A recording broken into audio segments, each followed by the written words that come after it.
What's up, everyone, and welcome to the very first episode of the Gameday Mindset, the podcast where we explore the mindset, routines, and values that fuel greatness in fitness, fatherhood, faith, and life. I'm your host, Jared. This show is for men who lead, not just in the gym, but in their homes and communities. The ones who know that every day is game day and show up with purpose. Today's guest embodies that mindset, a dedicated outdoorsman, a man of faith, a father who found new strength through his health journey with Gameday Men's Health. Alvin Louque, welcome to the podcast. I appreciate it, Jared. Thank you for having me on. Not a problem, not a problem.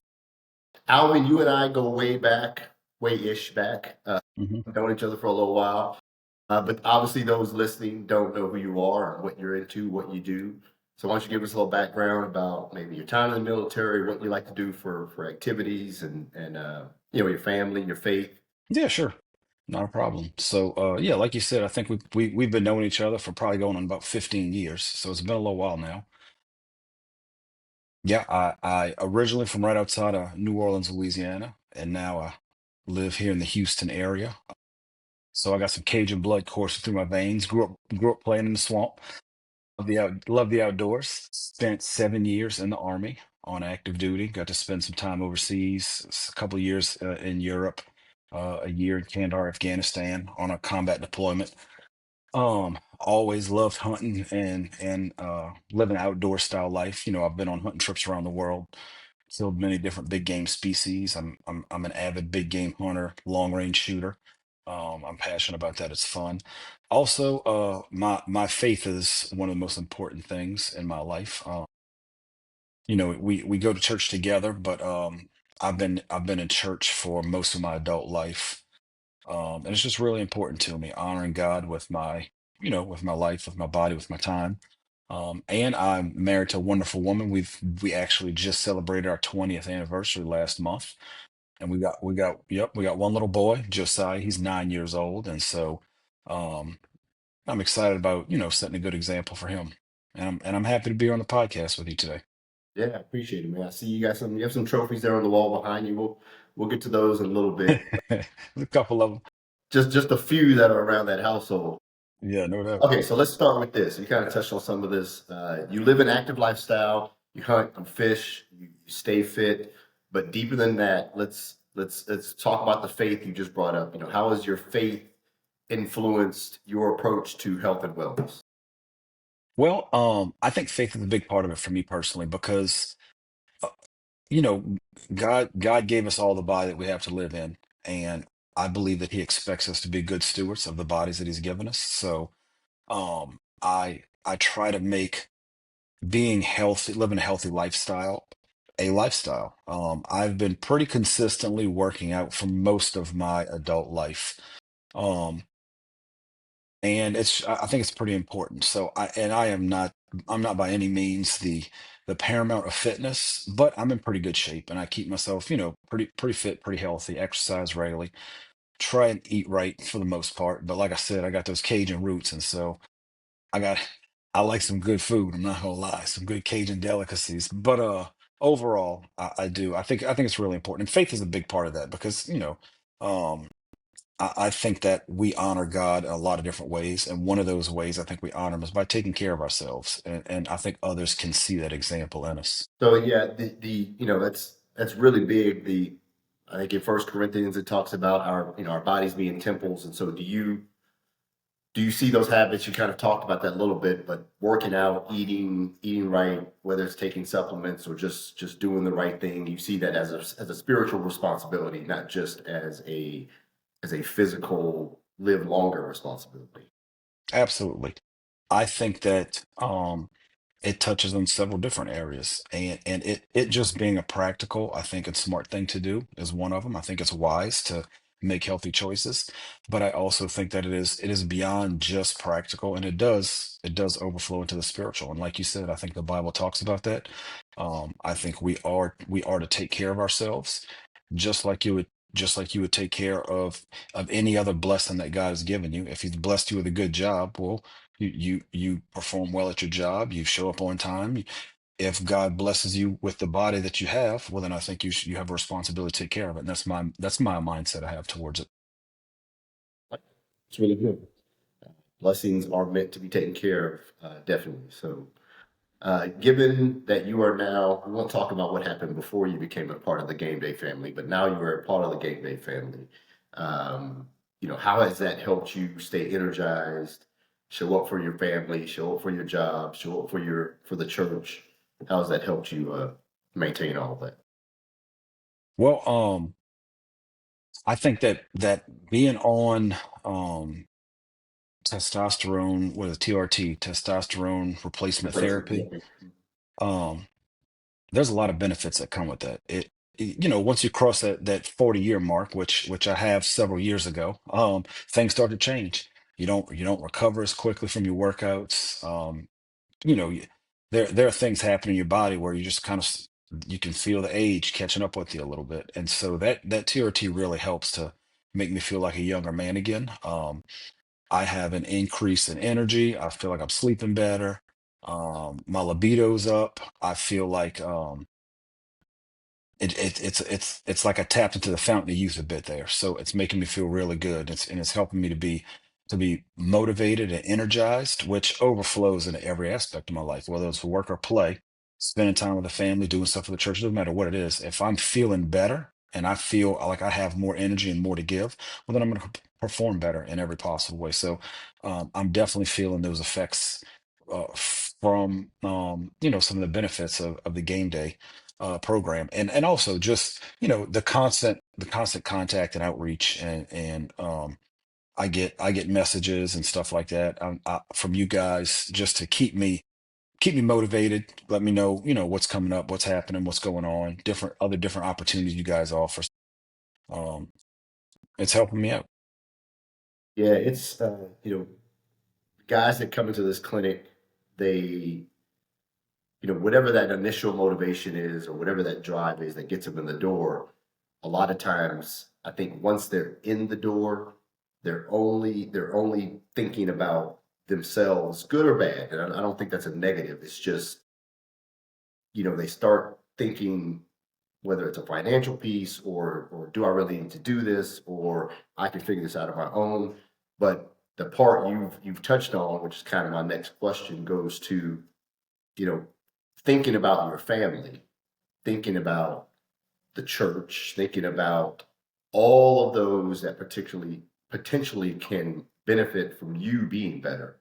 You know, how has being a father and how has being someone that loves the church you go to and loves to hunt, how has that changed the way you look at health? Or um is it changed? it, It may have already always been there, but yeah. yeah, so I think that as far as being a father goes, my son's 9 years old, so he's looking up to me in everything that I do, whether it's good or bad. He sees it, and he in several ways he's mimicking my behavior. So I feel like it's really important for me as a dad to set a good example for him in every possible way, and especially in living a healthy lifestyle, making good choices. He sees me work out, and sometimes, pretty often, I'm like, "Hey, bud, come out in the gym, come out to the garage with me. Let's work out together." And I'll get him motivated to come, do some exercises with me, and try and make it fun for him, so it's not like a chore or something I'm forcing him to do. And like I said a little while ago, being on this testosterone is helping me to be more motivated and have more energy, be more energized, so I can keep up with him and I can set that good example for him. I think it's really important for him to see how living a healthy lifestyle, I can emulate for him, and so that way, when he is grown, he'll be able to do the same thing.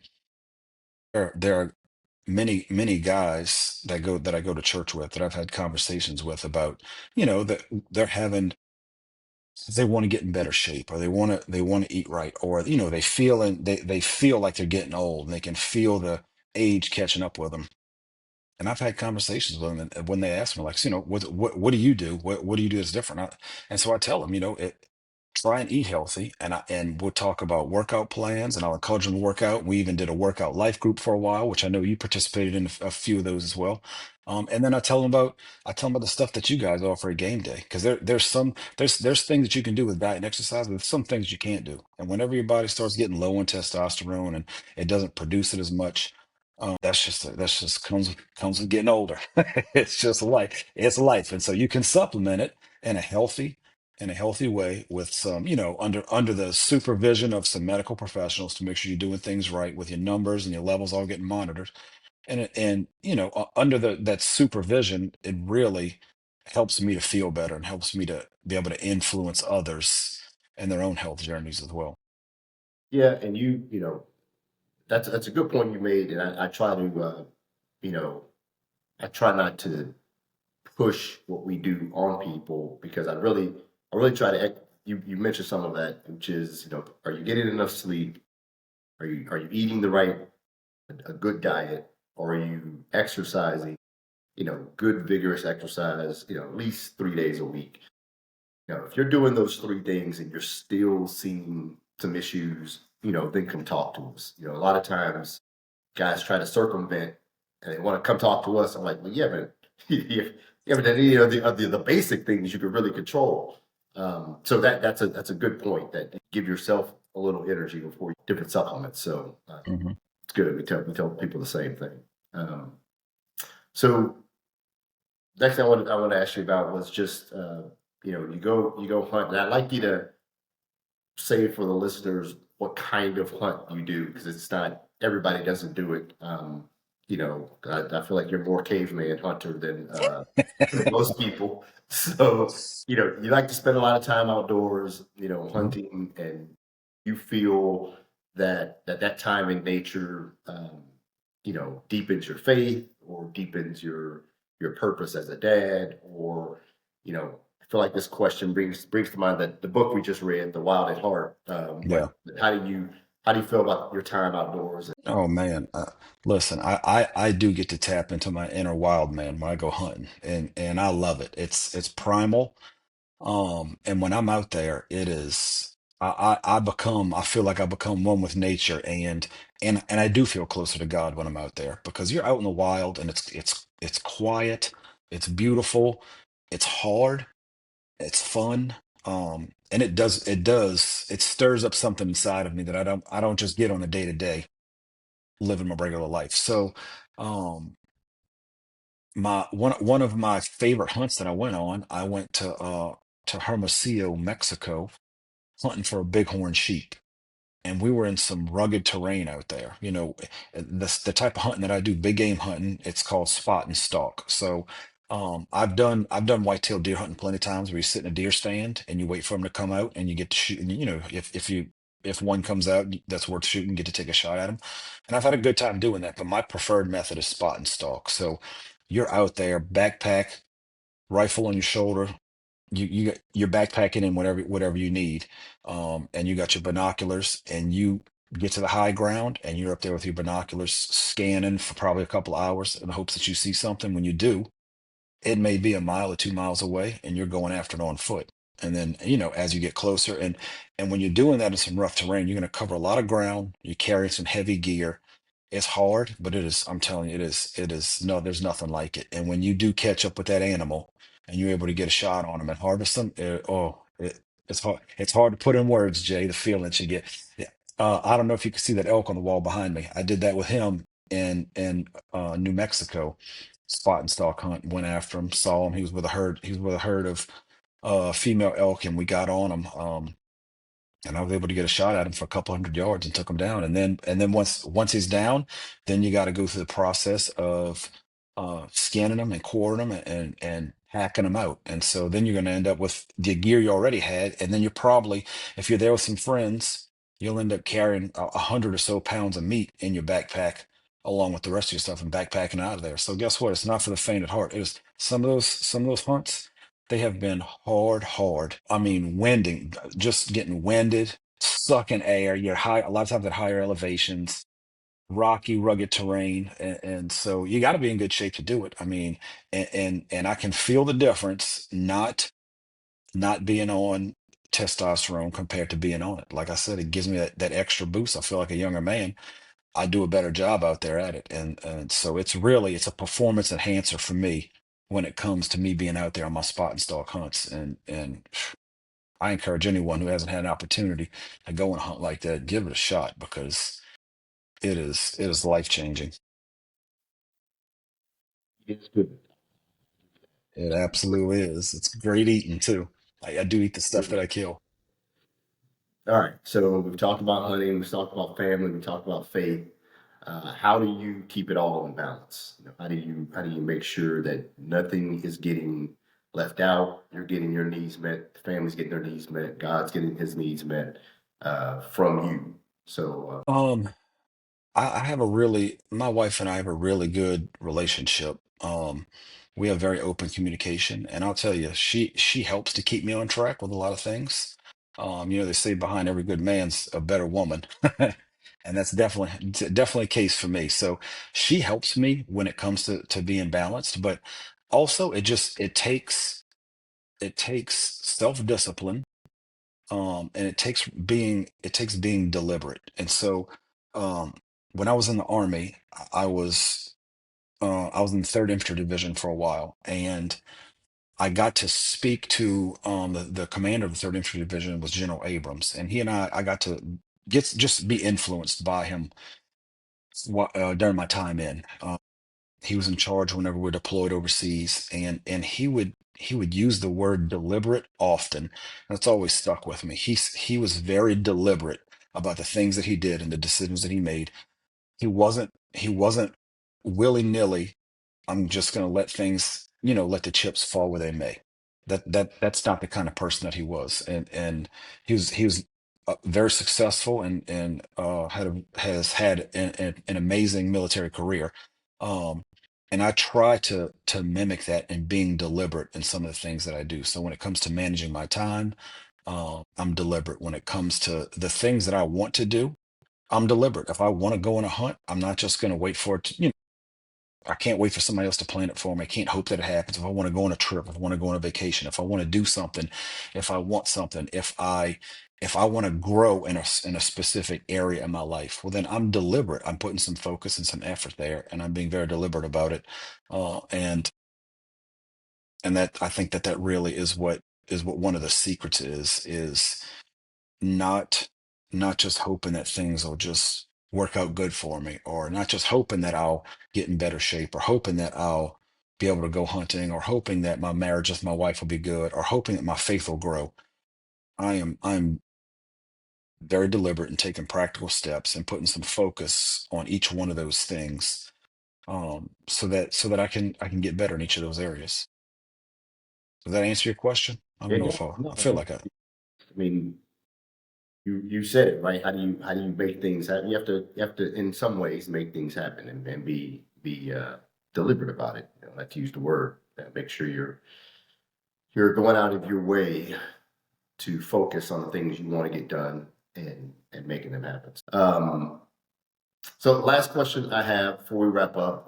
I will ask this question to everybody on the game day mindset as our wrap up question.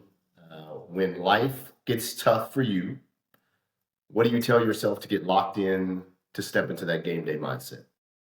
I can do hard things. I I love it. tell myself, I tell myself that all the time because guess what? Hard things are coming. It's coming your way, whether you like it or not, whether you want to face them or not. Sometimes hard things are coming, and you've got to tell yourself regularly, I can do hard things.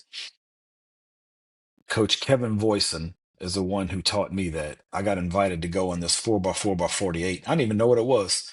Some buddies invited me, said, "Hey, come with us on this weekend getaway.